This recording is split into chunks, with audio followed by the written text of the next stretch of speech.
নমস্কার, আমি আপনাদের বন্ধু অ্যাস্ট্রোলজার আচার্য শেষ। এবছর বসন্ত পঞ্চমী বা সরস্বতী পুজো পড়েছে 2 দিন, একটা 2রা ফেব্রুয়ারি, একটা 3রা ফেব্রুয়ারি। আপনারা তিথি মতো কিন্তু 3রা ফেব্রুয়ারি সরস্বতীর পুজো করবেন। সরস্বতীকে ব্রহ্মার কন্যা, যিনি বিদ্যা, বুদ্ধি, জ্ঞান, পাওয়ার অফ নলেজ এবং গীত, সঙ্গীত, নৃত্যের পারদর্শী। আমরা কম বেশি সবাই জানি সরস্বতীর একটি মন্ত্র, জয় জয় দেবী চরচর সারে, কুচযুগি শোভিত মুক্তাহারে, বীণা রঞ্জিত পুস্তক হস্তে, সরস্বতী ভগবতী নমস্তুতে। এই মন্ত্রটার মানে হচ্ছে স্বয়ং দেবী সরস্বতীকে তার রূপ দিয়ে বর্ণনা করা হচ্ছে।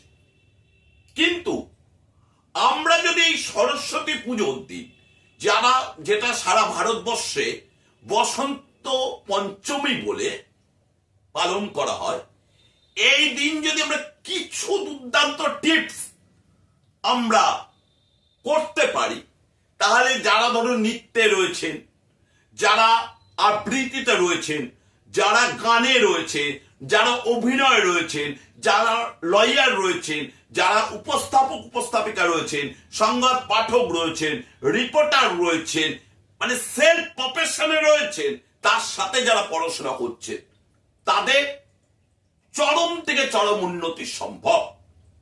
সেটা কি করতে হবে? আপনারা সরস্বতী পুজোর দিন তিলকে হিন্দু ধর্মের শ্রেষ্ঠত্ব বলা হয়, যেহেতু বিষ্ণুর গায়ের থেকে উৎপন্ন হয়েছিল। তাই যখনই স্নান করবেন সরস্বতী পুজো বসন্ত পঞ্চমীর দিন, অতি অবশ্যই কালো তিল দিয়ে নেবেন। তার সাথে ব্রহ্মার যেহেতু প্রিয় জিনিস হচ্ছে হলুদ, অবশ্যই কাঁচা হলুদ কপাল, কণ্ঠের নাভিতে লাগাবেন। কপাল, কণ্ঠ আর নাভিতে লাগাবেন। তারপর স্নান করে আপনারা হলুদ বস্ত্র পরে তার আগের দিন দশকর্মার দোকান থেকে হলুদ সুতো কিনে নিয়ে আসবেন। হলুদ সুতো আপনি যেখানে অঞ্জলি দিতে যাবেন, অঞ্জলি দেওয়ার সময় অতি অবশ্যই পুষ্পাঞ্জলিতে পলাশ ফুল রাখবেন। পলাশ ফুল, এটা ম্যান্ডেটারি। পলাশ ফুল রাখবেন, একটা পাপড়ি হলেও রাখবেন, কারণ পলাশ ফুল হচ্ছে স্বয়ং ব্রহ্মার প্রিয় ফুল এবং স্বয়ং সরস্বতী দেবীর প্রিয় ফুল। রেখে অঞ্জলি দেওয়ার পর আপনি ব্রাহ্মণকে বলবেন নাম গোত্র দিয়ে আপনি একটু মায়ের পায়ে ছুঁয়ে দেন।